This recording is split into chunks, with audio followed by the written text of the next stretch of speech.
Les terribles larmes de Johnny Hallyday. 3 jours avant sa mort, j'ai peur. Je ne veux pas mourir. De son vivant, Johnny Hallyday n'a jamais caché appréhender le moment de sa mort. En 2007 déjà, dans le titre Vos Madame, il demandait à la faucheuse de repasser le voir plus tard, estimant qu'il était encore trop tôt pour leur dernier rendez-vous. Comme pour respecter le choix du rocker, la mort a donc attendu 10 ans avant de croiser à nouveau le chemin de Johnny Hallyday. Cette fois-ci, il l'a vu venir, se sachant déjà touché par un cancer au poumon. Selon le magazine Paris Match, qui publie aujourd'hui un numéro spécial dédié à l'idole des jeunes, l'époux de Laetitia Hallyday aurait été pris d'anxiété à l'idée de quitter ce monde.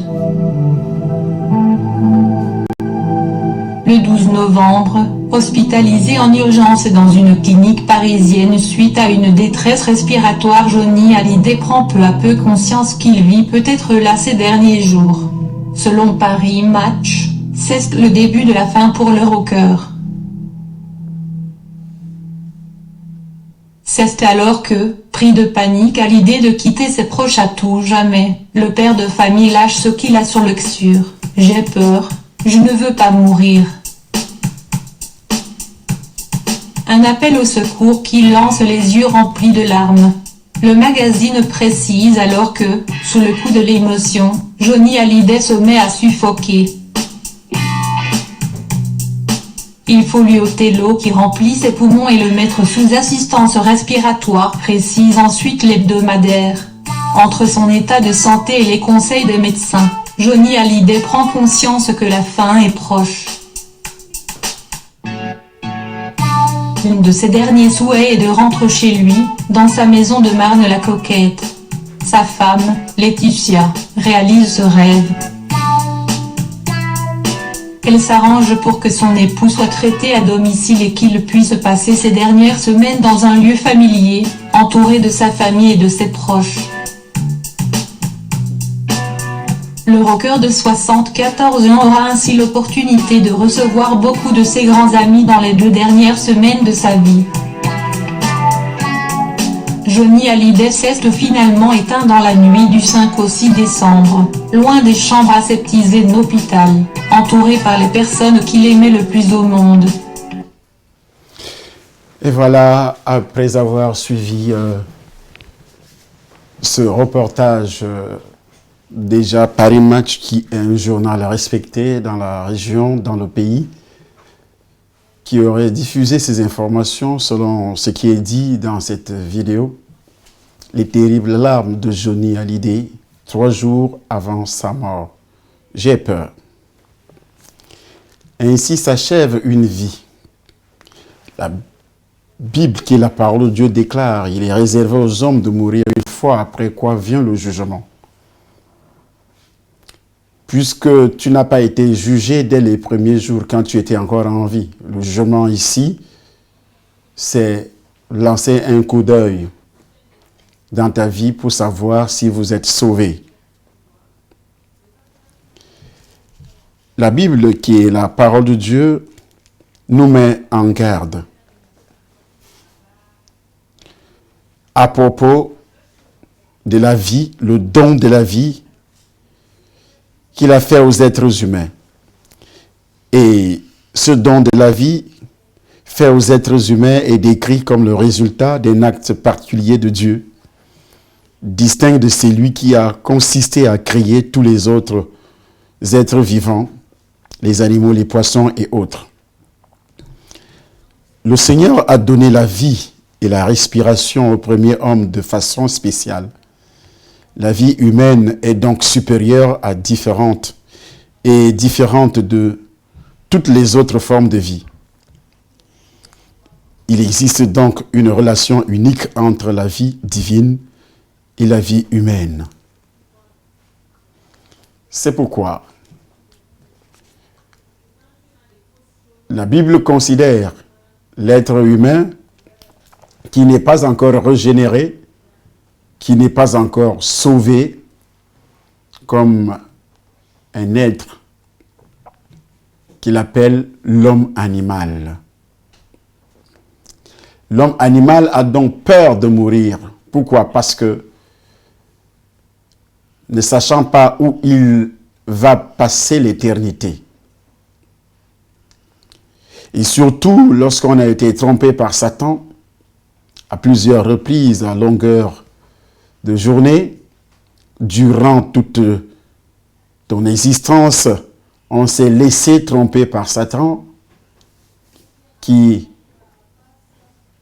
offre des biens matériels mensongers pour détourner l'homme de la voie que Dieu lui propose, la voie du salut. La Bible, qui est la parole de Dieu, précise que Dieu est la source suprême de la vie humaine. Mais Satan, l'usurpateur, le menteur, est venu depuis le jardin d'Éden, au chapitre 2, le livre de Genèse, chapitre 2, verset 8, un jardin en Éden du côté de l'Orient, ce jardin qui était situé près de la plaine fluviale du Tigre et de l'Euphrate. Certaines personnes, certains chercheurs le situent au sud de l'Irak moderne aujourd'hui. D'autres soutiennent que le récit biblique ne nous fournit pas suffisamment d'informations à ce sujet. Et Dieu parle aussi de l'arbre de la vie. Il y avait dans ce jardin d'autres arbres. Et aussi deux arbres qui avaient une importance tout à fait particulière. L'objectif de l'arbre de la vie était probablement de rendre la mort physique impossible. Il est associé à la vie éternelle au verset 3, chapitre 3, verset 22, du même livre de Genèse. Le peuple de Dieu aura accès à l'arbre de vie seulement après la descente de Jésus-Christ, et cela s'est effectué depuis 2000 ans aujourd'hui. Et quand vous recevez Jésus comme votre sauveur personnel, vous ne pouvez plus avoir peur de la mort. Vous venez de manger le fruit de l'arbre de la vie. C'est lui la vie. Je suis le chemin, la vérité et la vie. Nul ne vient au Père que par moi. La Bible dit que Dieu a placé l'homme dans le jardin d'Éden. Il le plaça dans le jardin d'Éden. À cette époque, Adam, le premier homme, était saint, sans péché et en parfaite communion avec Dieu. Il était l'apogée de la création de Dieu, qui, sous sa direction, sous la direction de Dieu, lui avait donné la responsabilité de travailler et de prendre soin du reste de la création. Qui donne la responsabilité de travailler, c'est Dieu. Mais en donnant la responsabilité à l'homme de travailler, il voulait en même temps conduire l'homme, parler à l'homme, l'enseigner. L'homme devait toujours avoir une relation particulière avec lui. Et cette relation était conditionnée sur cette injonction qui avait été donnée. Parce que Dieu voulait éprouver l'homme. Il ne viole pas la conscience de qui que ce soit. Il te laisse le libre arbitre de faire ton choix. Johnny Hallyday a fait son choix quand il était sur la terre. Mais à la fin de sa vie, il a pris peur, il a compris. Peut-être qu'il était sur un mauvais chemin. Et c'est pourquoi il a eu peur de mourir. Et pourquoi il a donc eu peur de mourir? Ça veut dire à la dernière minute, il a compris que ce n'était pas le chemin du ciel qu'il avait choisi, parce que tout homme est appelé à mourir. Mais alors, nous préparons notre destination finale quand nous sommes encore en vie. L'Éternel Dieu donna cet ordre à l'homme. Dès le début de l'histoire, la race humaine a été liée à Dieu par la foi et l'obéissance. À sa parole, bien sûr, en tant que véritable absolu. Cette parole qui est véritable et absolue, la vie par la foi et l'obéissance, est présenté comme le principe essentiel des relations entre Adam et Dieu en Éden, dans ce beau jardin.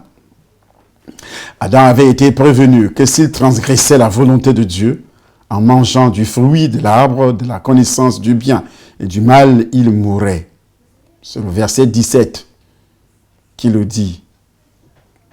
Cette menace de mort devait être acceptée par la foi selon ce que Dieu avait dit, car Adam ne savait pas encore ce qu'était la mort. Alors, la mort s'est manifestée, premièrement, d'une manière spirituelle, la séparation de Dieu et de cette créature, l'homme. C'était dans la mort spirituelle, selon Éphésiens, chapitre 2, à partir du verset 1er. Lorsque l'on parle de la mort, beaucoup pensent toujours à la mort physique, où l'esprit humain quitte le corps physique. Au chapitre 2, selon Éphésiens, chapitre 2, justement à partir du premier verset, « Vous étiez morts par vos offenses et par vos péchés, dans lesquels vous marchiez autrefois selon le train de ce monde, selon le prince de la puissance de l'air, de l'esprit qui agit maintenant dans les fils de la rébellion. Nous tous aussi, nous étions de leur nombre, et nous vivions autrefois selon les convoitises de notre chair, accomplissant les volontés de la chair et de nos pensées.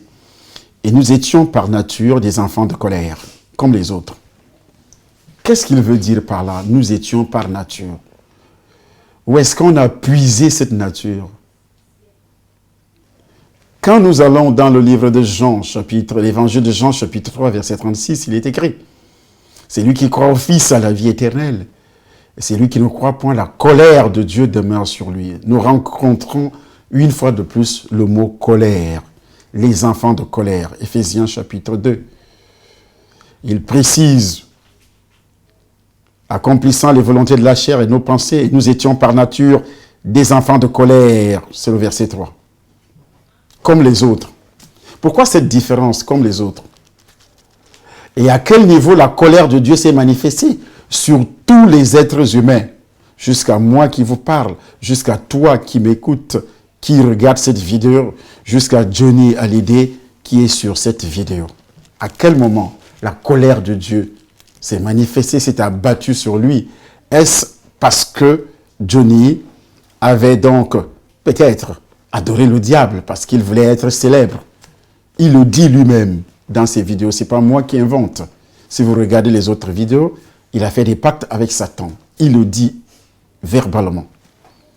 Est-ce que c'est pour cela que la colère de Dieu s'est abattue sur lui? Non.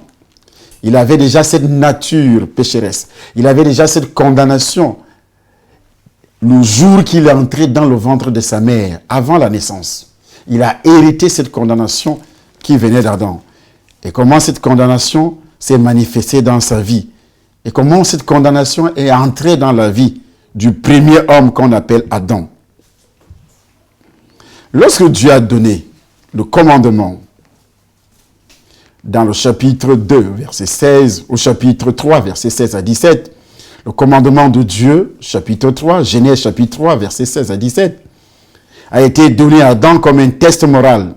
Il devait à présent choisir consciemment et délibérément de croire et d'obéir ou de ne pas croire ou de désobéir à la volonté de son Créateur. Nous avons aussi les mêmes instructions aujourd'hui. Croire ici, c'est être sauvé. Et pourquoi il faut être sauvé? Tant qu'Adam croirait à la parole de Dieu et lui obéirait, il continuerait à jouir de la vie éternelle et de la communion bénie avec Dieu. S'il péchait en choisissant la désobéissance comme ce qui s'est produit, il connaîtrait le désastre moral et moissonnerait aussi la mort. D'abord la mort spirituelle, comme Éphésiens le disait, au chapitre 2, verset 1er jusqu'au verset 3, qu'on a lu tout à l'heure, dans la séparation avec Dieu. Et c'est ainsi que selon la parole de Dieu, au chapitre 3, le serpent, dans cet épisode, le serpent a attaqué Dieu au travers de sa création. Genèse chapitre 3, verset 1er, jusqu'au verset peut-être 15. C'est là où tout a basculé. Tout a basculé. Le serpent a attaqué Dieu au travers de sa création. Il a affirmé que ce que Dieu avait dit à Adam n'était pas vrai. Qu'est-ce que Dieu a dit à Adam? Tu ne mangeras point. C'était le commandement. Et si tu manges, tu vas mourir. Il a fini, ce serpent, le diable, donc a fini par pousser Adam, par pousser Dieu à maudire sa création, y compris l'espèce humaine que Dieu avait faite à son image. Dieu va maudire l'homme parce que Adam avait désobéi. Ce que Dieu l'avait dit, il n'a pas écouté. Le serpent, Dieu, il dit à la femme, qui le serpent? Dieu a-t-il réellement dit, vous ne mangerez pas de tous les arbres du jardin? La femme répondit au serpent, nous mangeons du fruit des arbres du jardin. Mais quant au fruit de l'arbre qui est au milieu du jardin, Dieu a dit, vous ne mangerez point. Et vous n'y toucherez point, de peur que vous ne mouriez. Alors le serpent dit à la femme, vous ne mourrez point. Là, il vient d'attaquer la parole. Comme il le fait aujourd'hui.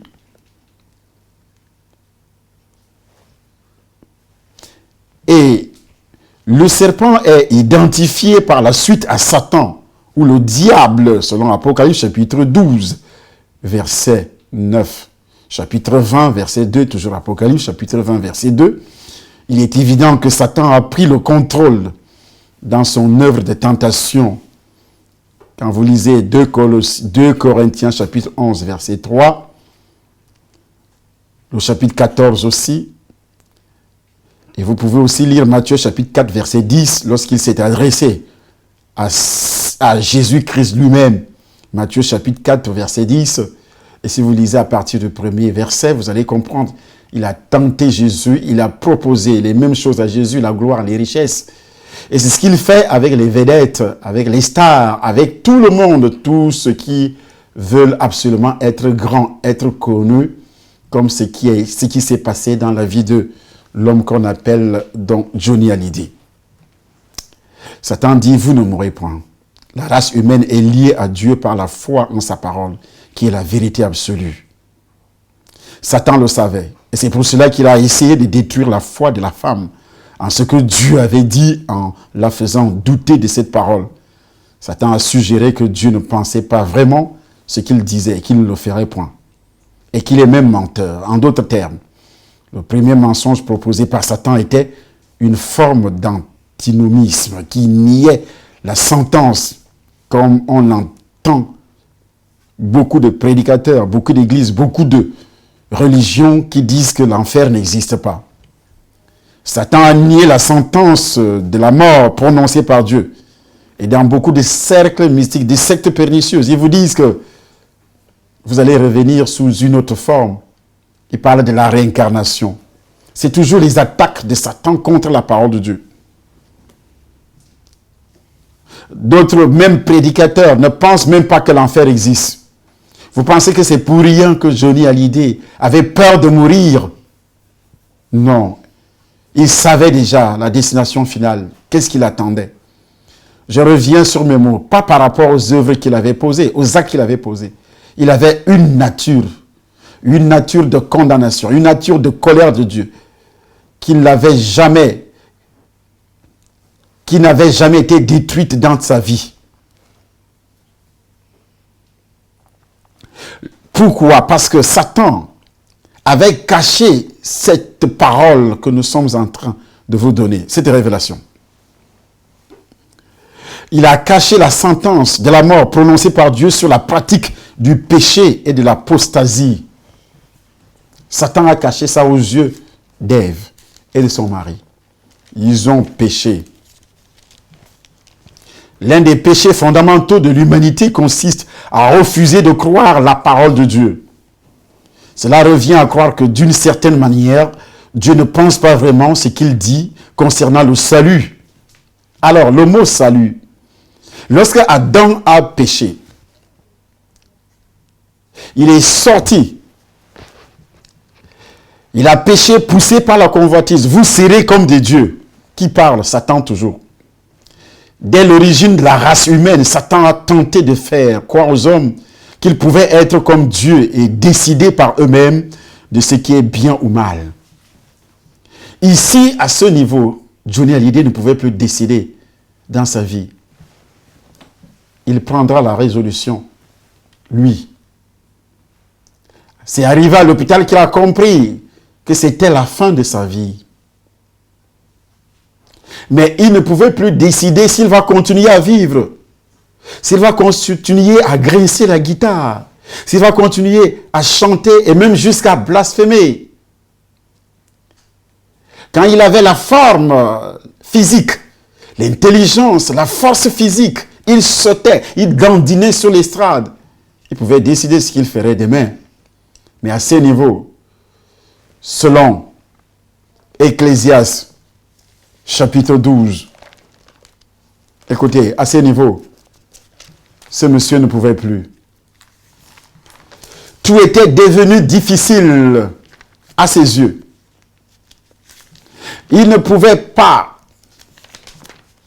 Et pourtant, il avait beaucoup d'argent. Qui a compté autant de millions? J'ai dit, qui a compté autant de millions d'héros, autant de gloire? On a vu lorsque ce monsieur a rendu l'âme, comment le monde entier a été secoué. Qu'est-ce qu'on n'a pas chanté comme louange pour lui? J'ai dit, qu'est-ce qu'on n'a pas chanté comme louange pour lui? On a tout entendu. Mais ceux qui chantaient les louanges étaient incapables de lui donner la vie.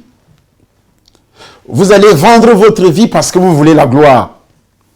Mais quand le jour J arrivera, vous serez le seul à se présenter devant celui qui vous avait créé pour lui rendre compte de ce que vous avez fait, de ce don. C'est un don, la vie. Et quand vous avez encore ce souffle de vie, vous pouvez insulter tous les prédicateurs, les critiquer, les appeler des escrocs, raconter tout ce que vous voulez. Mais un jour, vous allez rendre compte. Quand la force physique, quand la force mentale, quand la force intellectuelle va vous quitter. Quand, selon Ecclésiaste, chapitre 12, précise, jeune homme, réjouis-toi dans ta jeunesse, livre ton cœur à la joie pendant les jours de ta jeunesse. Marche dans les voies de ton cœur et selon les regards de tes yeux. Mais sache que pour tout cela, Dieu t'appellera en jugement.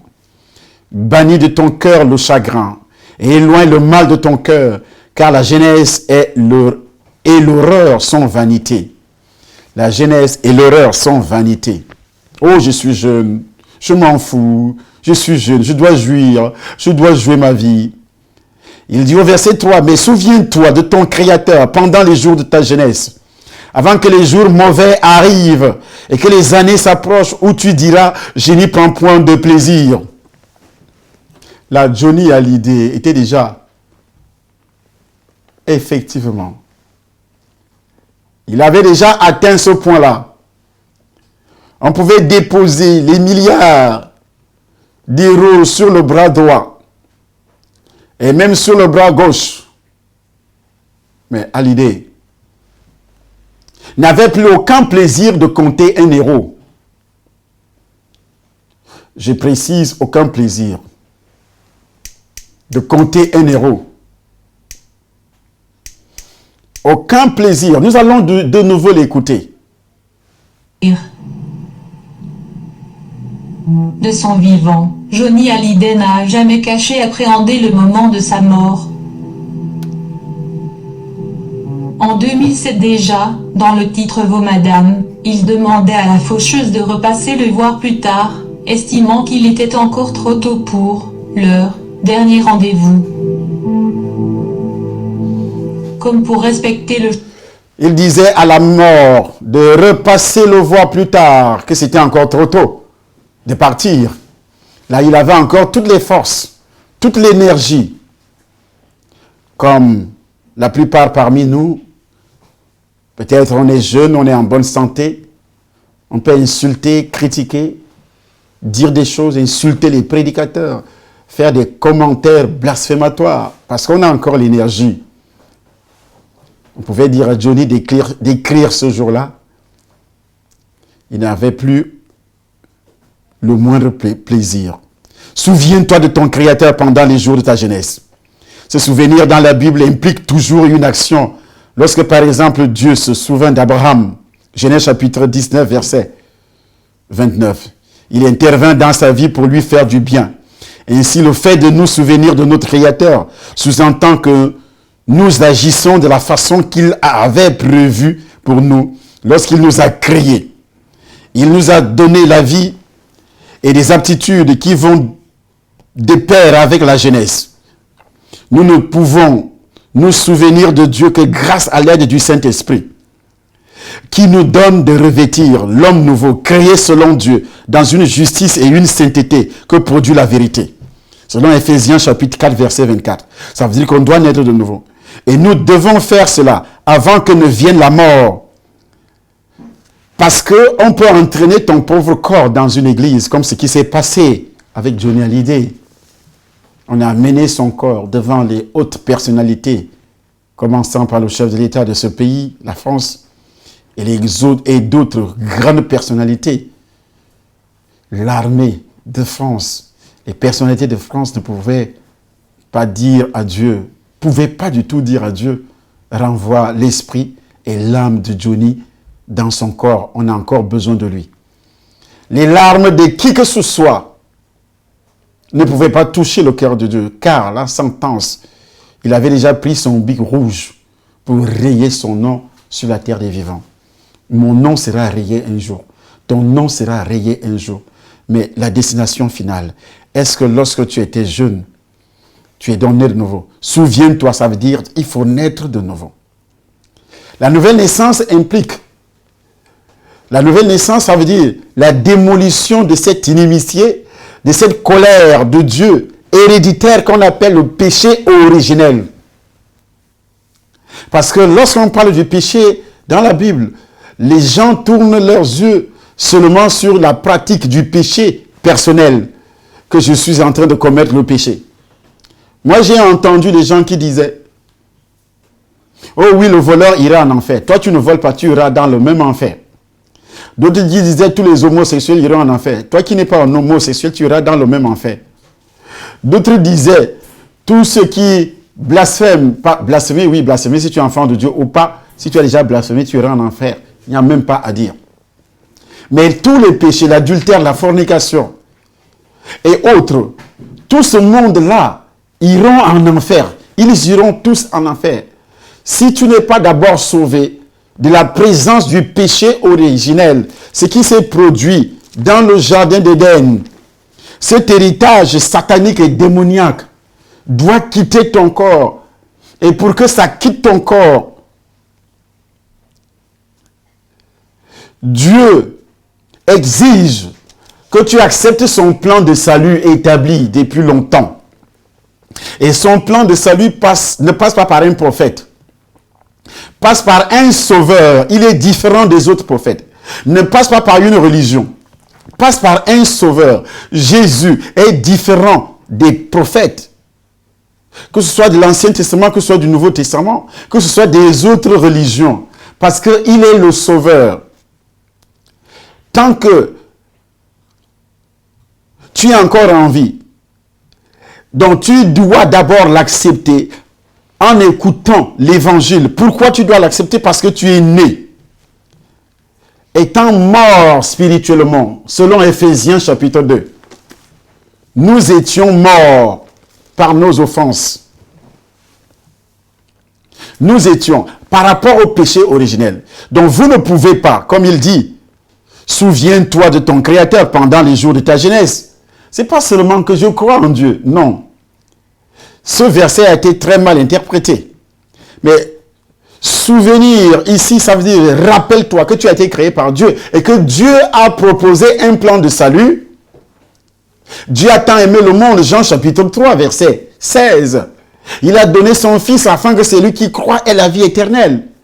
On ne croit pas pendant que tu es en train de mourir et puis tu crois ou bien on verse quelques gouttes d'eau sur ta tête comme ce que la religion catholique enseigne. Cette religion a envoyé des milliards de personnes en enfer.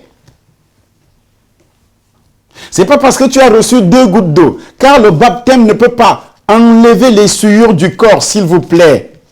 C'est un mensonge de Satan. Selon le livre de 1 Pierre, ça ne peut pas enlever les souillures du corps. Chapitre 3, 1 Pierre chapitre 3. À partir du verset,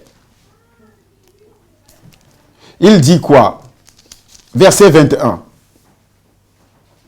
Au verset 21 que nous allons lire, cette eau était une figure du baptême qui n'est pas la purification des souillures du corps, mais l'engagement d'une bonne conscience envers Dieu et qui maintenant vous sauve vous aussi par la résurrection de Jésus-Christ, qui est à la droite de Dieu depuis qu'il est allé au ciel et que les anges, les autorités et les puissances lui ont été soumis. Qui est à la droite de Dieu? Donnez-moi le nom de notre prophète qui est à la droite de Dieu. Ce n'est pas ça qui sauve, premièrement. Mais donnez-moi le nom de notre prophète qui est né dans cette société, dans cette humanité, depuis la création jusqu'à nos jours, sans un père biologique terrestre, sans la pollution adamique dans le sang, qui est né par la puissance. Je ne parle pas des manipulations scientifiques, même jusqu'à là. Il faut toujours utiliser la semence de l'homme et de la femme, et de l'utérus de la femme. Mais je parle sans toutefois utiliser ces choses. Montrez-moi une seule personne. Je lance un défi à la science de nous fabriquer un sang qui n'a pas de péché. J'ai appris qu'ils sont en train de vouloir fabriquer le sang humain. Ça, c'est des mensonges de sataniques démoniaques. Rien à voir. Le sang de tout être humain a été pollué par le sang adamique. Donc, il faut que ton sang soit lavé par les éléments de la même nature, le même sang, un sang qui n'a pas de péché, qui n'a pas de malédiction adamique. Où est-ce qu'on va trouver ça? Même le sang des animaux a reçu la malédiction adamique. Parce que le jour que Dieu a créé Adam, les animaux aussi avaient déjà été créés. Donc quand Dieu maudissait l'homme, il a maudit aussi la terre avec tout ce qu'elle renferme. Donc ça veut dire que le sang d'un animal, les écorces, les feuilles des arbres ne peuvent jamais laver la malchance sur vous, ni laver un péché, ni purifier. C'est pourquoi l'eau du baptême atteste la parole de Dieu, ne peut pas laver les souillures du corps. Les premières souillures du corps, c'est d'abord le péché originel. Deuxième, troisième, ce sont les péchés héréditaires, la vaine manière de vivre que nous avions hérité de nos pères. Alors, troisième souillure du corps, c'est nos propres péchés. Aucune goutte d'eau dans toute l'humanité ne peut jamais laver votre corps de la présence du péché, que ce soit personnel, héréditaire ou originel. Il faut passer par le sang de Jésus. Pourquoi le sang de Jésus? Parce qu'il est le seul qui est né sans avoir le péché originel, ni les malédictions originelles dans son sang. Il a vécu sans commettre de péché. Lui, Jésus. C'est un sang pareil qui pouvait nous délivrer du péché originel.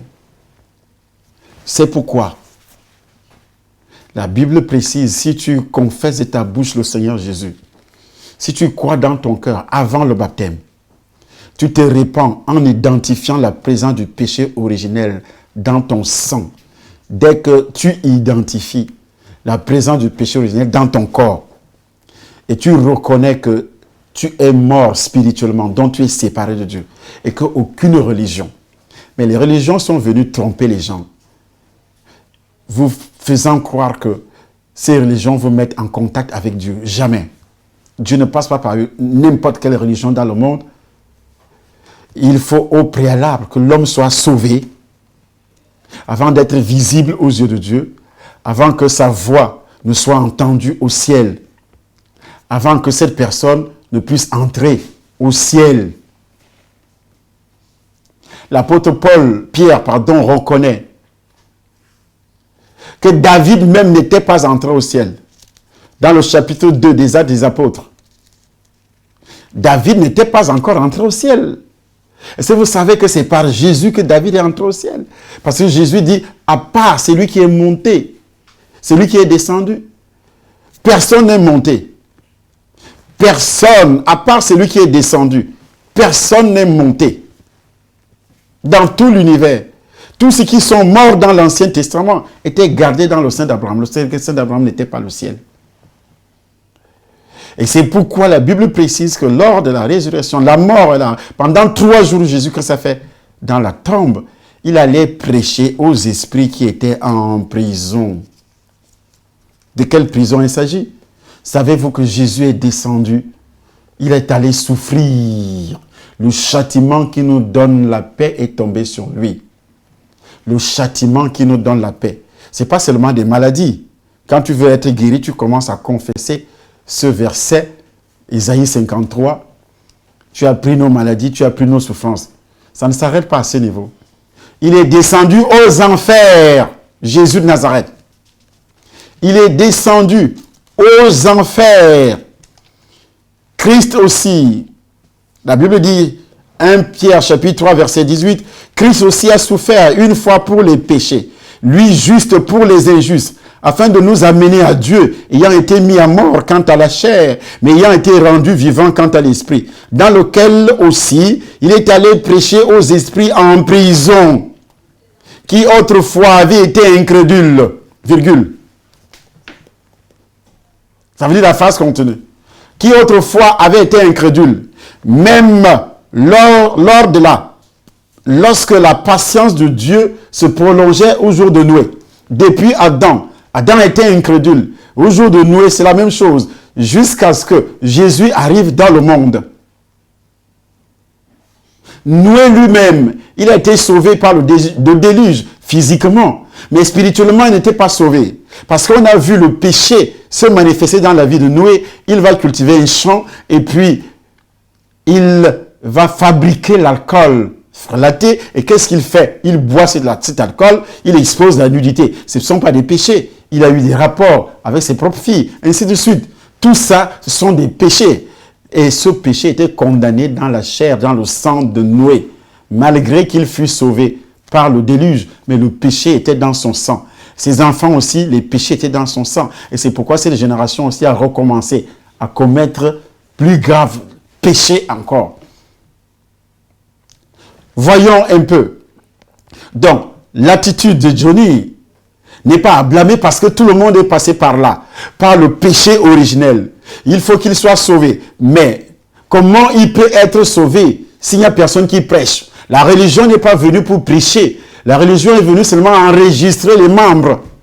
On n'entre pas dans une église pour être enregistré. Ou bien parce que mon papa était là. Parce que ma mère, toute ma famille est catholique, protestante, de telle église, telle nation. Non. Tu dois avoir une relation particulière avec Dieu par le canal de la nouvelle naissance.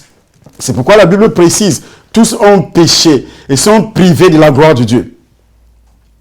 Donc le péché originel, depuis Adam, lorsque la Bible nous parle de ça dans le livre de Romains, au chapitre 6, que nous allons vérifier, Paul explique de long en large,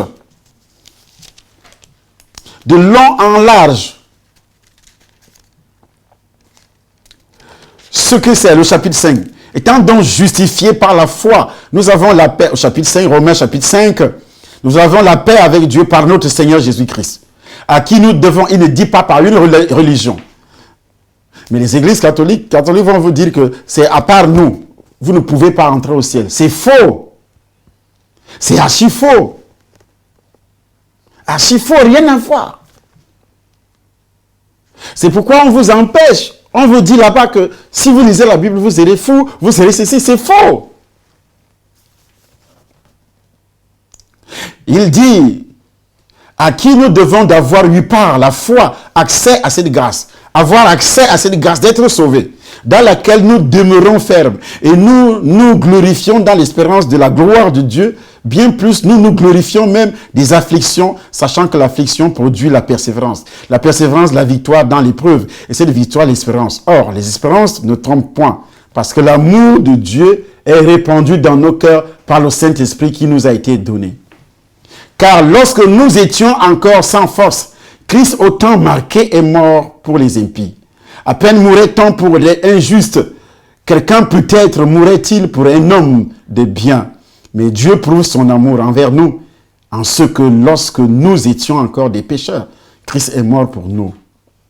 À plus forte raison, donc maintenant que nous sommes justifiés par son sang, par le sang de qui? Le sang de Jésus, pas par une religion. Alors je me demande, la religion où tu vas, est-ce que ce prophète a versé son sang? Est-ce que ce pasteur a versé son sang?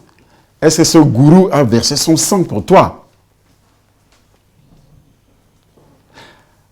À plus forte raison, maintenant que nous sommes justifiés par son sang, serons-nous sauvés par lui de la colère. On rencontre une fois de plus le mot colère.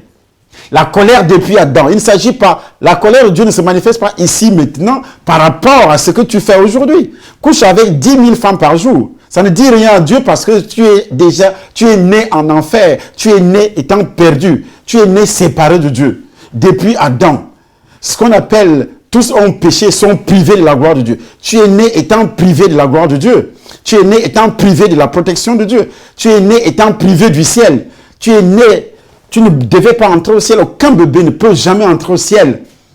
Ne peut jamais entrer au ciel si les parents ne sont pas sauvés. Du péché originel. Il dit, car si lorsque nous étions ennemis de Dieu, bien sûr, nous avons été réconciliés avec Dieu par la mort de son Fils. À plus forte raison, étant réconciliés, serons-nous sauvés par sa vie. Le seul qui est ressuscité. Allez chercher à Jérusalem, la tombe est vide. Et non seulement cela, mais encore, nous nous glorifions en Dieu par notre Seigneur Jésus-Christ, par qui maintenant nous avons obtenu la réconciliation. On s'est réconcilié avec Dieu, parce qu'on était séparés. Journée avant de mourir, on a amené le corps. Peut-être à la dernière minute, il allait à l'église. On l'a pris, on a trempé dans l'eau. Soit, pas même trempé, versé 2 gouttes d'eau sur la tête. Ça ne suffisait pas pour son salut. Pas du tout. C'est pourquoi, verset 12, comme par un seul homme, le péché est entré dans le monde, et par le péché la mort, et qu'ainsi la mort s'est étendue sur tous les hommes, parce que tous ont péché. 4 points. Point, virgule, 3 points. Ça veut dire qu'il y a quelque chose. Il y a quelque chose. Tous ont péché. Je reprends cette lecture. C'est pourquoi, comme par un seul homme, le péché est entré dans le monde, et par le péché la mort, et qu'ainsi la mort s'est étendue sur tous les hommes.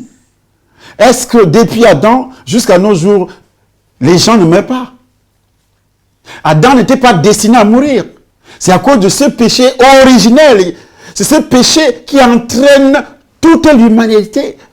Tu meurs aujourd'hui, tu vas naître aujourd'hui et tu dois mourir.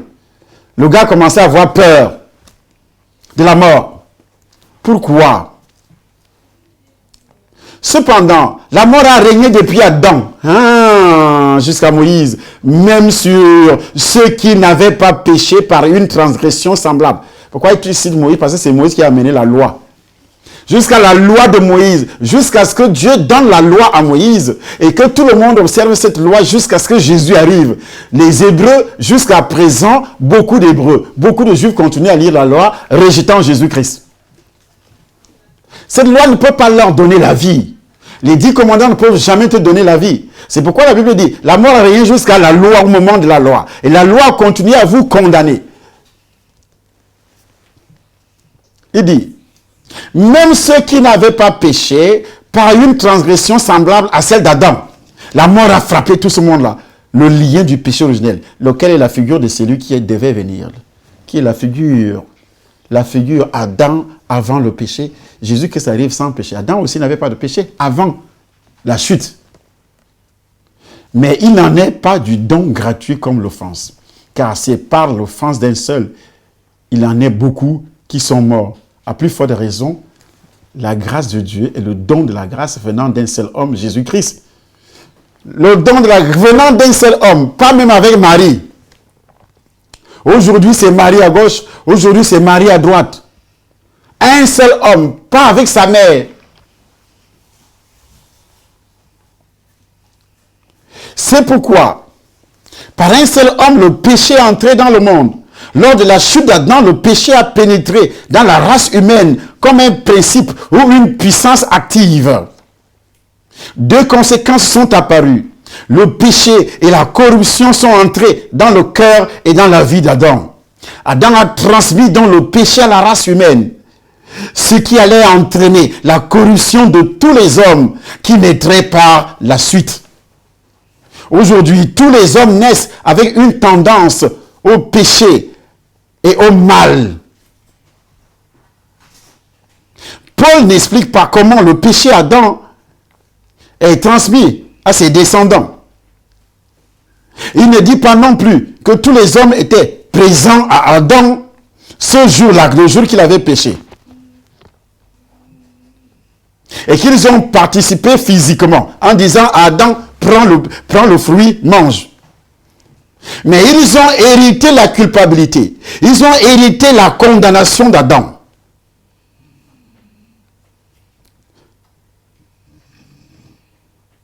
C'est ça le grand problème et la grande révélation.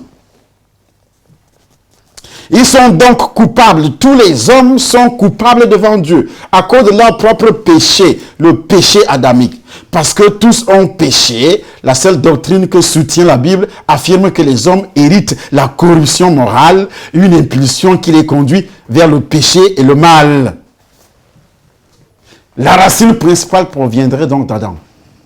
Et pour que ça soit détruit, cette racine, c'est seulement le sang de Jésus, lorsque tu le confesses. Romains chapitre 10.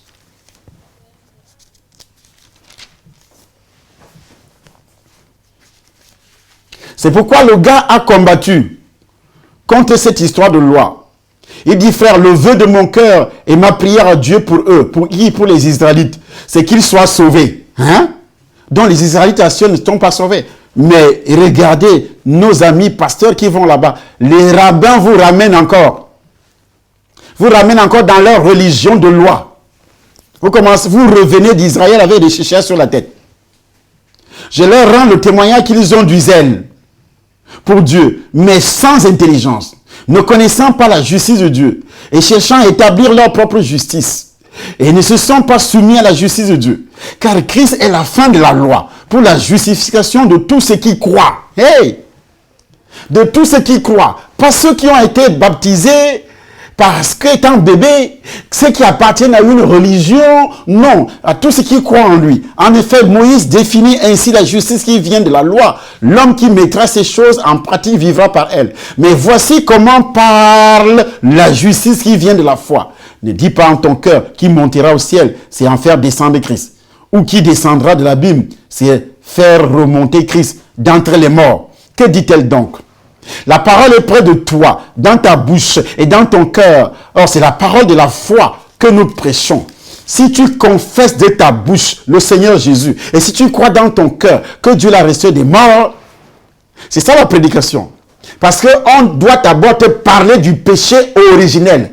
Pas de ton vol, pas de ton mensonge. Ça viendra après. Mais on doit d'abord te parler de ton péché originel, de cette contamination originelle. Et que c'est le sang de Jésus qui a le pouvoir d'extirper cette condamnation. De te justifier. Et quand il te justifie, du coup, le Saint-Esprit a la possibilité de descendre dans ton corps. Et il commence à te convaincre de tes propres péchés que tu es en train de commettre. Il te convainc.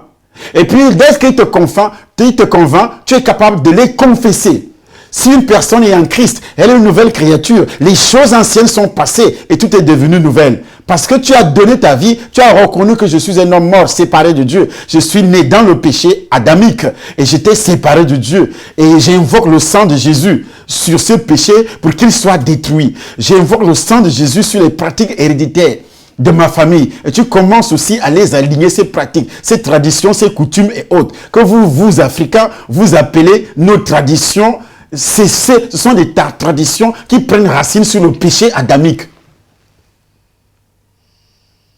C'est pourquoi vous êtes perdus.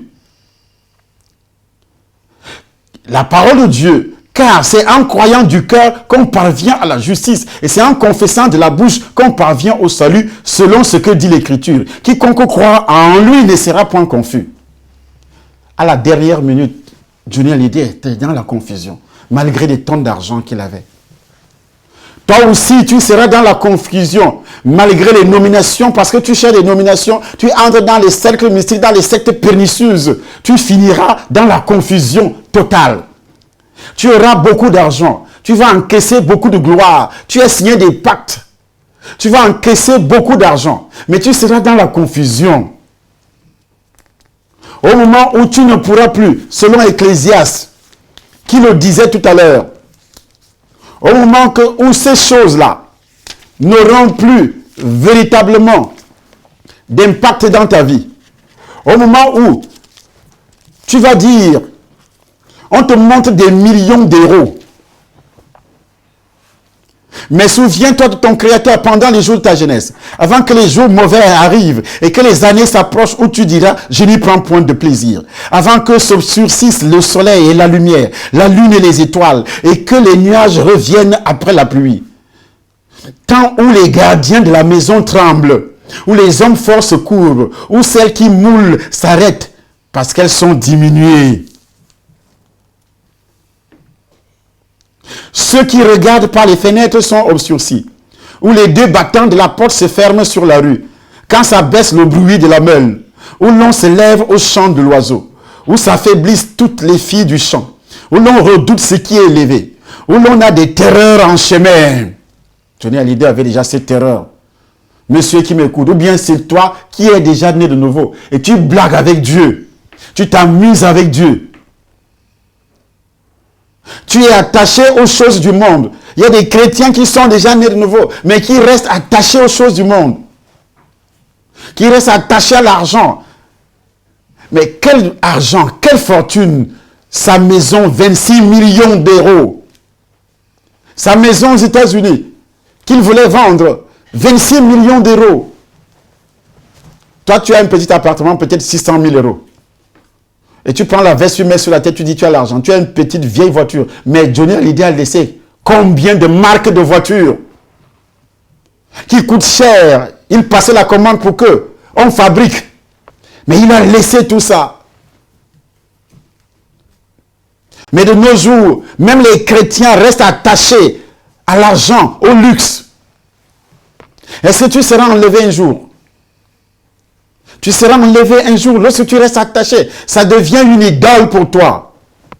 L'habillement, une idole. L'argent, une idole. Les richesses, une idole. Il dit, où l'amandier fleurit, où la sauterelle devient pesante, où la cabre n'a plus d'effet. Car l'homme s'en va vers sa demeure éternelle. Et les pleureurs parcourent les rues, avant que le cordon d'argent ne se détache, que le vase d'or se brise, que le seau se rompe sur la source et que la roue se casse sur la citerne, avant que la poussière retourne à la terre comme elle y était et que l'esprit retourne à Dieu qui l'a donné. Il retourne pour subir un jugement. Le diable te fait croire que oui, vous n'avez pas besoin de tout ça. Hein? Il y a la réincarnation, il n'y a pas d'enfer. C'est faux. Pourquoi il avait peur? Je vous pose la question. Pourquoi il avait peur? Pourquoi il avait peur? La mort a donc attendu 10 ans avant de croiser à nouveau le chemin de Johnny Hallyday. Cette fois-ci, il l'a vu venir, se sachant déjà touché par un cancer au poumon. Selon le magazine Paris Match, qui publie aujourd'hui un numéro spécial dédié à l'idole des jeunes, l'époux de Laetitia Hallyday aurait été pris d'anxiété à l'idée de quitter ce monde. Il aurait été pris d'anxiété à l'idée seulement de quitter ce monde. la destination finale. C'est ça qui l'effrayait. Et toi? La poussière retourne à la terre. Ce verset montre la différence entre la partie de l'être humain qui reste au moment de la mort et la partie qui retourne à Dieu. Et ça, c'est important. Tout est vanité. Tout. Les paroles des sages sont comme des aiguillons. Les sages paroles de vérité venant du berger divin agissent comme des aiguillons, c'est-à-dire des bâtons pointus qui nous poussent sur le droit chemin et comme des clous qui accrochent la vérité dans notre esprit. C'est pourquoi la parole de Dieu a infiniment plus de valeur que tous les livres produits par la sagesse humaine. Livres d'histoire, géographie, mathématiques. Vous avez des tonnes de livres chez vous à la maison, mais vous ne lisez jamais la parole de Dieu. Crains Dieu et observe ses commandements. Le livre tout entier de l'Ecclésiaste doit être compris à la lumière de ce verset de conclusion. Salomon avait commencé par une appréciation cynique de la vie, disant qu'elle n'était que vanité. Il termine ici par un conseil sérieux sur la manière de trouver le sens de la vie, la crainte de Dieu. Quel autre homme pouvait écrire? Lui, il a eu toutes les richesses du monde. Il a compris que tout cela n'était que vanité. Reçois Jésus comme ton sauveur personnel. Ne commence pas par dire « je veux devenir bon, je veux laisser le péché ». Si tu commences par là, tu iras toujours en enfer. Et pour terminer, je voudrais t'amener à lire quelque chose. L'homme qui était bon selon la loi, il s'appelle Corneille. Il allait dans les églises, Actes chapitre 10. La Bible précise que cet homme priait beaucoup. Il allait dans les églises.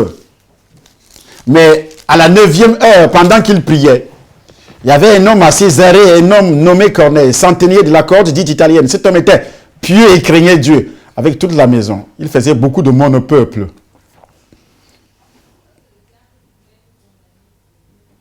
Beaucoup de monde au peuple. Il priait Dieu continuellement.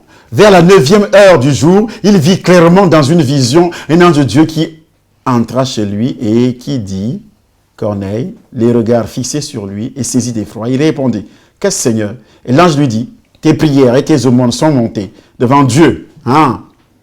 Il s'en est souvenu, envoie maintenant des hommes à Jopé et fait venir Simon, surnommé Pierre.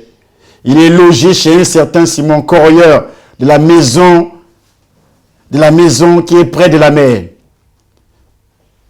Pourquoi Dieu prend soin d'envoyer Pierre chez ce monsieur? Pierre avait une mission. Il devait dire à Corneille ce qu'il devait faire. Et pourtant, selon la loi, Corneille avait grandi au milieu des Juifs. Dans une ville, il allait au temple prier avec les Juifs. Il faisait beaucoup de monde au peuple. Il pourvoyait aux besoins de l'assemblée. Il donnait l'argent aux pauvres, aux minables. Il versait de l'argent à l'église. Il craignait Dieu, il priait, comme toi aussi. Mais ce Corneille n'était pas du tout né de nouveau. C'est pourquoi Dieu va dépêcher Pierre, lui parler de Jésus, pour que son âme soit sauvée de la malédiction adamique. La malédiction adamique. Voyons un peu. Écoutez-moi bien. Voici le rapport que Pierre va faire lorsqu'il a été repris par les anciens des Juifs. Pourquoi il est allé manger chez les païens? Nous sommes au chapitre 15, au verset 6. Les apôtres et les anciens se réunirent pour examiner cette affaire. Une grande discussion s'étant engagée, Pierre se leva et leur dit, « Hommes frères, vous savez que dès longtemps, Dieu a fait un choix parmi vous, afin que par ma bouche, les païens entendissent la parole de l'évangile et qu'ils crussent. Et Dieu qui connaît les cœurs, leur a rendu témoignage en leur donnant le Saint-Esprit, comme à nous. Il n'a fait aucune différence entre nous et eux, ayant purifié leur cœur par la foi. Maintenant donc,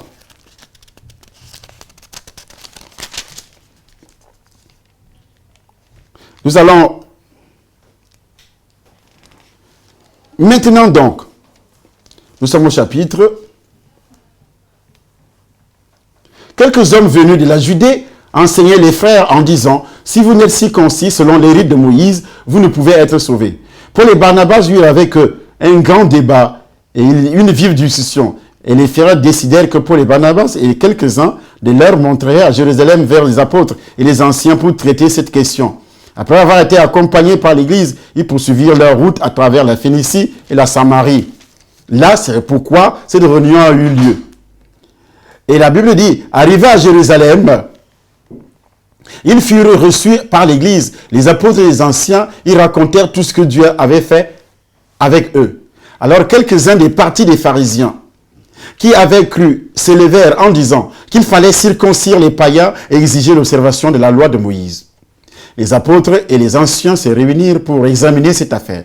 Une grande discussion s'étant engagée. Pierre se leva et leur dit, « Hommes frères, vous savez que longtemps Dieu a fait un choix parmi vous, afin que par ma bouche,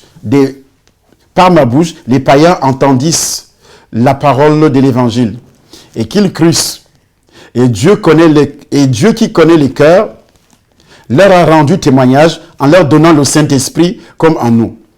Il n'a fait aucune différence entre nous et eux, ayant purifié leur cœur par la foi. Maintenant donc, pourquoi tentez-vous Dieu en mettant sur le cou des disciples un joug que ni nos pères, ni nous n'avons pu porter? Mais c'est par la grâce du Seigneur Jésus-Christ que nous croyons être sauvés de la même manière qu'eux. Toute l'assemblée garda le silence et l'on écouta Barnabas et Paul qui racontèrent tous les miracles et les prodiges que Dieu avait fait par eux au milieu des païens. Lorsqu'il eut cessé de parler, donc, Jacques prend la parole, qui était le chef de cette église. Simon a raconté comment Dieu a d'abord jeté les regards sur les nations pour choisir du milieu d'elles un peuple qui porta son nom. Et avec cela s'accordent les paroles des prophètes selon qu'il est écrit. Après cela, je reviendrai et je relèverai de la chute la tente de David. J'en réparerai les ruines et je la redresserai, afin que le reste des hommes cherche le Seigneur, ainsi que toutes les nations sur lesquelles mon nom est invoqué. Dit le Seigneur qui fait ces choses, et à qui elles sont connues de toute éternité. C'est pourquoi je suis d'avis qu'on ne crée pas de difficultés à ceux des païens qui se sont convertis à Dieu, mais qu'on leur escrive de s'abstenir des souillures des idoles, de l'impudicité des animaux étouffés et du sang. Car depuis bien des générations, Moïse a dans chaque ville des gens qui le prêchent, puisqu'on le lit tous les jours de sabbat dans les synagogues. Voici comment donc le problème sera résolu. Nous voyons que l'observation de la loi de Moïse, de la loi des 10 commandements, de la loi de Moïse, est différente du salut. Donc dans le salut, il faut d'abord au préalable que le péché, le salut qui amène la destruction du péché originel. Et quand on pose la question à quelqu'un, comment tu as fait pour devenir enfant de Dieu, il te dira, c'est parce que j'observe les 10 commandements. Mais c'est faux. C'est absolument faux. Relisez ce texte, vous allez comprendre. C'est après avoir été sauvé que l'on a déjà reçu la destruction du péché originel en invoquant le nom du Seigneur, en invoquant le sang de Jésus sur le péché originel que toi tu dois identifier toi-même, qu'il existe dans ma chair, dans mon sang. Donc j'invoque le sang de Jésus, j'invoque le nom de Jésus, ça veut dire le sang de Jésus et la résurrection de Jésus. Et c'est en ce moment-là que ce péché est détruit. Et tu commences donc à lire la parole de Dieu. Pas à lire, à être enseigné. Parce que les premiers chrétiens dans l'église primitive ont commencé à être enseignés. Actes chapitre 2, verset 41. Tous ceux qui acceptaient sa parole. Il n'est pas dit tous ceux qui l'ont suivi dans sa religion. Tous ceux qui ont accepté sa parole, dont la bonne nouvelle du salut, persévéraient dans l'enseignement, dans la fraction du pain et dans les prières. Avant de prier, il faut d'abord être sauvé.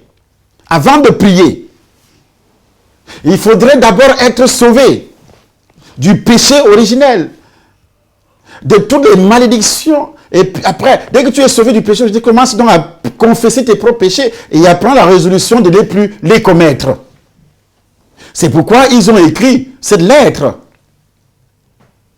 C'est pourquoi je suis d'avis qu'on ne crée pas de difficultés à ceux des païens qui se convertissent à Dieu, mais qu'on leur écrive de s'abstenir des souillures des idoles, de l'impudicité, des animaux étouffés et du sang. Car depuis bien des générations, Moïse a dans chaque ville des gens qui le prêchent, puisqu'on le lit tous les jours de sabbat dans les synagogues. Alors il parut bon au Saint-Esprit, il parut bon aux apôtres et aux anciens, et à toute l'Église de choisir parmi eux et d'envoyer à Antioche avec Paul et Barnabas, Jude appelé Barsabas, et Silas, hommes considérés entre les frères. Ils les chargèrent d'une lettre ainsi conçue. Les apôtres, les anciens et les frères, aux frères d'entre les païens qui sont à Antioche, en Syrie et en Cilicie, salut. Ayant appris que quelques hommes partis de chez nous et auxquels nous n'avions donné aucun ordre, vous ont troublé par leur discours, comme la plupart de ceux qui viennent vous troubler avec leur discours sur Internet, sur ceci, ils racontent des bêtises. Et ont ébranlé vos âmes. Nous avons jugé à propos, après nous être réunis tous ensemble, de choisir des délégués et de vous les envoyer avec nos bien-aimés Barnabas et Paul, ces hommes qui ont exposé leur vie pour le nom de notre Seigneur Jésus. Nous avons donc envoyé Jude et Silas qui vous annonceront de leur bouche les mêmes choses, car il a paru bon au Saint-Esprit à nous de ne vous imposer autre charge que de séduire de ce qui est nécessaire, à savoir de vous abstenir des viandes sacrifiées aux idoles, du sang, des animaux étouffés et de l'impudicité, choses contre lesquelles vous vous trouverez bien de vous tenir en garde. Adieu.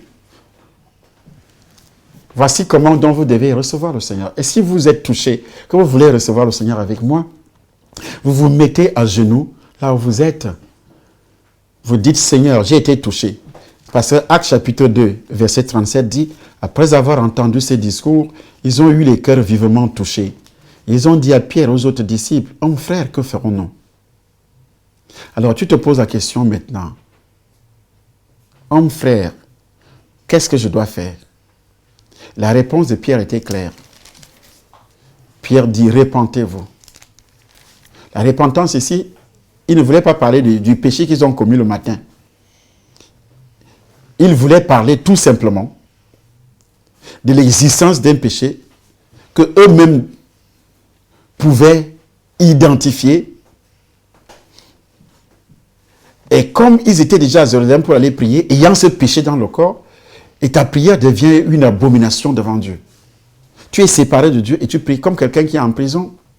Il crie, il demande la grâce présidentielle. Le président est au palais. Il ne te voit pas, il ne t'entend pas. Et toi, tu cries étant en prison. L'humanité est une prison pour tous les hommes qui vivent sur cette terre, sont en prison, sont fils de Satan. Dit la Bible. C'est pourquoi Jésus-Christ va dire aux pharisiens, vous avez pour père le diable. Sont fils de Satan. Alors comment tu vas crier pour que tu sois entendu par le chef? Il ne peut pas t'entendre puisqu'il ne te voit pas, il ne te connaît même pas. Dieu ne te connaît pas. Tant que tu n'es pas né de nouveau, Dieu ne te connaît pas. Il ne te connaît pas. C'est quand tu nais de nouveau maintenant, comme ce que Jésus-Christ a dit à Nicodème. Nicodème était un grand docteur de la loi, comme un pape, les archbishops, tout ça. Mais Jésus-Christ va dire à Nicodème, si tu n'es né d'eau et d'esprit, tu ne peux pas voir le royaume de Dieu. Ce n'est pas en observant les 10 commandements. C'est pas tu appartiens bien sûr à une religion. On dit les 3 grandes religions du monde. Mais Dieu n'a rien à faire avec des religions, s'il vous plaît. Satan est tellement religieux, c'est lui qui envoie des religions. Il crée des religions pour détourner les gens du vrai chemin. Jésus-Christ dit, je suis le chemin, la vérité et la vie. Alors je vous dis une vérité. Ceux qui ont créé des religions sont les prophètes de Dieu, mais ne sont pas des sauveurs. Il faut au préalable être sauvé. Ils ne sont pas des sauveurs. Il faut au préalable être sauvé. Et pour être sauvé, reconnais que je suis né avec le péché originel. Et Dieu a mandaté une personne. Pas une personne. Dieu est descendu dans le monde. La parole de Dieu s'est faite chair. Jean chapitre 1er. L'évangile de Jean, tout le chapitre. La parole de Dieu s'est faite chair. Dieu a porté la chair, pourquoi? Parce qu'il voulait avoir un sang pur, un sang qui n'est pas contaminé. C'est pourquoi, voilà la raison qu'il va descendre dans le monde pour porter la chair, pour avoir le sang, un sang pur. Parce que les chèvres, les moutons, leur sang, selon Romains chapitre 8, la créature avait aussi été maudite. La malédiction est dans le sang de tous les animaux que vous vous égorgez aujourd'hui, chez les féticheurs, chez les marabouts et autres.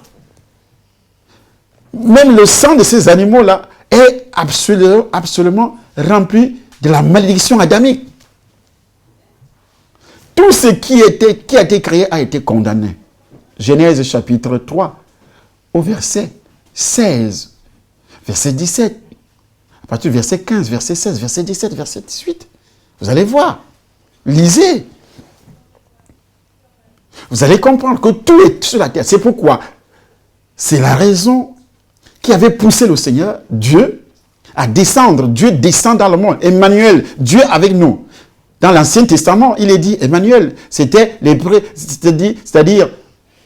Dieu révèle à Isaïe que je vais descendre dans le monde. Emmanuel, Dieu avec nous. Il descend dans le monde.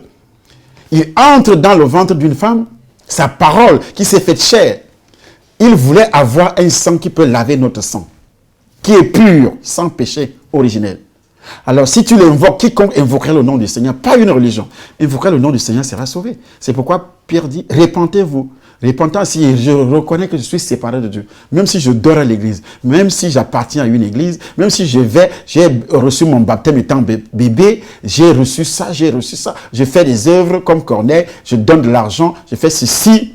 Non, Dieu ne te connaît pas, tu n'as même pas le Saint-Esprit. Car Corneille, pendant qu'il priait, au chapitre 1er, 2 et 3, il n'avait pas le Saint-Esprit.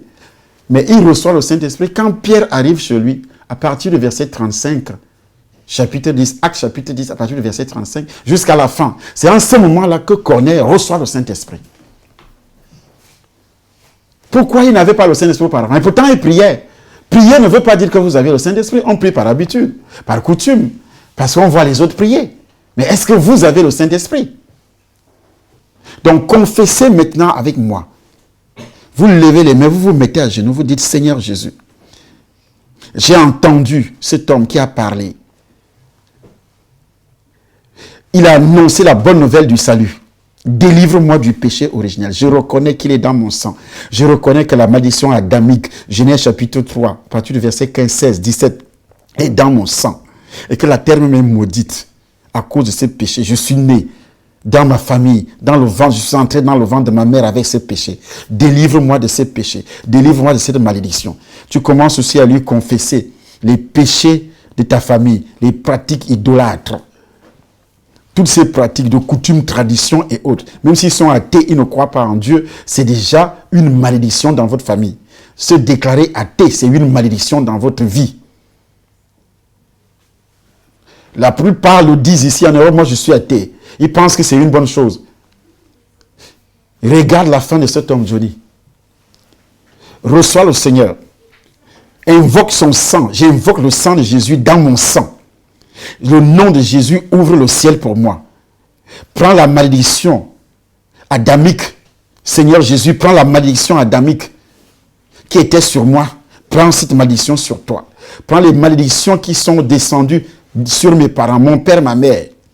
Prends ces malédictions. Je suis né avec ça dans mon sang. La vaine manière de vivre que nous avions hérité de nos pères. 1 Pierre chapitre 1er verset 18. Et après ça, tu commences à confesser aussi tes propres péchés. Tu dis, Seigneur, voici, ce sont mes péchés. Pardonne-moi, lave-moi par la puissance du Saint-Esprit. Et tu achèves cette phrase en disant à Jésus, écris mon nom dans ton livre de vie. Écris mon nom, qu'il écrive ton nom dans son livre de vie. Ça veut dire que tu es sauvé, tu es une nouvelle créature. Et tu dois le faire avec la foi, croire que ce que tu viens de faire, tu es sauvé. Ce n'est pas un acte que tu vas ressentir physiquement. Mais le Saint-Esprit commence à invoquer le sang de Jésus sur toi. Parce que la Bible dit, ils l'ont vaincu par le sang de l'agneau et par la parole de leur témoignage. Et si tu invoques le sang de Jésus sur toi, tu ne dois donc pas, dès que tu finis cette prière, tu dis, Satan, tu n'as plus de pouvoir sur moi. Démon, tu n'as plus de pouvoir sur moi. Sorcier, sorcellerie, vous n'avez plus de pouvoir sur moi. J'ai invoqué le nom de Jésus, le sang de Jésus, je suis sauvé. Maintenant, il faut aller prier avec ceux qui ont fait la même chose comme toi. par ceux qui ont reçu 2 gouttes d'eau sur la tête. Et c'est là où Satan a réussi aussi à maintenir beaucoup en enfer. Beaucoup confessent comme ça, ils rentrent de nouveau dans les églises mortes, où on ne fait pas ça, où on reçoit le baptême étant bébé. Il dit c'est l'église, parce que j'ai honte. Tu as honte de qui? De qui? De Christ. Tu iras en enfer. C'est pourquoi le numéro qui est affiché au bas de votre vidéo, il y a aussi le séminaire qui est annoncé ce dimanche-ci. Ce dimanche 21, sur cette adresse, 47 avenue du Général Delane à Domont, vous venez. Il y aura des actes prophétiques qui seront posés. Des choses essentielles pour ta vie. Des choses, je dis bien essentielles pour ta vie. Des prières de délivrance. Tu viens donc à Domont. D'abord vendredi soir, 18h, ou bien dimanche. Et c'est dimanche qu'il y a donc l'apothéose. Ne reste pas à la maison. Tu quittes, tu viens. Ça serait des actes très prophétiques par la puissance du Saint-Esprit. Tu verras ce que Dieu va faire. Il faut s'abonner sur cette chaîne télévision, sur cette chaîne sur YouTube, Temple des Nations. Il faut s'abonner. Tu cliques seulement. À chaque fois qu'il y a des envois des vidéos, tu es le premier à recevoir pour être édifié. Ne reste pas à la maison après avoir confessé avec moi. Viens au temple. Si tu habites Paris les environs, viens au temple. Si tu habites l'Afrique, tu appelles, vois, moi je viens de recevoir le Seigneur. Parce que là, je suis devenu ton père spirituel. Je viens de recevoir le Seigneur par ce que vous aviez expliqué. Même si tu allais déjà dans une église, mais si tu n'avais jamais entendu qu'on a prêché sur l'existence du péché originel avant d'aller recevoir le baptême, même si tu avais reçu le baptême dans l'eau, ce baptême n'est pas utile pour toi. Parce que tu n'étais pas né de nouveau. Corneille aussi a fait la même chose. Il n'était pas né de nouveau. Jusqu'à ce qu'il rencontre Pierre, qui l'amène et il reçoit le Saint-Esprit. On va prier aussi pour la réception du Saint-Esprit. Et sur les autres vidéos qui vont enseigner la suite de ce qui est dit, qui a été dit aujourd'hui, il y aura une suite. Cette vidéo n'est pas comptée parmi les vidéos des jours de prière, s'il vous plaît. Pour ceux qui nous suivent depuis le premier jour de prière, nous étions déjà au 10e jour de prière, mais cette vidéo n'est pas comptée. C'est une vidéo qui est prêche, qui parle de la nouvelle naissance. Ça t'enseigne aussi toi-même, afin de ne pas continuer. Donc, attendez la vidéo numéro 11 qui va arriver. Parce que nous sommes déjà à 10. Attendez la vidéo numéro 11 pour les prières. Je précise d'attendre la vidéo numéro 11 pour les prières. Ce n'est donc pas la vidéo numéro 11, mais attendez cette vidéo qui va arriver d'ici demain. Que Dieu vous bénisse et que sa grâce continue à se manifester dans votre vie au nom puissant du Seigneur Jésus-Christ. Voilà ce que j'avais à vous 12 novembre, hospitalisé en urgence dans une clinique parisienne suite à une détresse respiratoire jaunie à Un jour, je rêvais où je me mariais. Que tu te mariais. Oui, papa. Voilà encore un autre python. That is another python. Quand tu rêves que tu te maries, ça veut dire que tu te maries avec un python. You dream that you are getting married. You are Même si getting tu married vois to a l'homme ou tu ne python. vois pas l'homme, Whether you see a man or you don't see the man, c'est déjà le serpent. it's already the Il y a eu snake. alliance. There's covenant. L'alliance, mon alliance, c'était un serpent. Hey. On a ouvert Hey. la bouche du serpent, on a mis la queue. Et on a mis sur mon doigt. On a ouvert la bouche du serpent, on a mis They sa queue. opened the Oui. mouth On a of the mis sur snake. ton doigt. Oui, papa. Voilà le rêve And they qu'elle took fait. the tail and they put in my finger. L'alliance sur le doigt était quoi? Le serpent. The engagement ring on my C'est-à-dire- finger was what? On a fait le rond, on a pris la queue du serpent, They on a made ouvert sa around. bouche, on a mis la queue. Et donc ça devient ronde. They opened the On mouth of met the sur snake, son doigt. the tail, and put it in the Un mouth of petit the snake, serpent. and it became round. Voilà And l'alliance they sur put le it on doigt. my Culte spécial ce dimanche 21 janvier 2018 au Temple des Nations Paris, situé au 47 avenue du Général Delane, 95 330 Domont. Au programme, destruction et brisement des alliances des esprits de pauvreté et des eaux qui attirent pauvreté, célibat, stérilité dans ta vie. En voici quelques signes. Tu connais des séparations momentanées avec ton conjoint. Tu as eu des couches de nuit pendant que tu étais enceinte. Tu connais des mariages retardés. Une haine pour ton mari. Tu n'as pas d'intimité sexuelle avec ton partenaire. Tu vis en Europe et travailles pour ta famille restée en Afrique. Ta paume de main démange sans cesse. Tu connais une colère excessive. Ce culte te concerne. Où que tu sois, descends au Temple des Nations Paris. Recevoir une onction d'huile sur ton doigt en signe d'alliance. La sorcellerie va ainsi sortir de ton corps. Contact plus 33 64 39 89 224. Orateur principal, Dr Martin Essomba, visionnaire des Temples des Nations.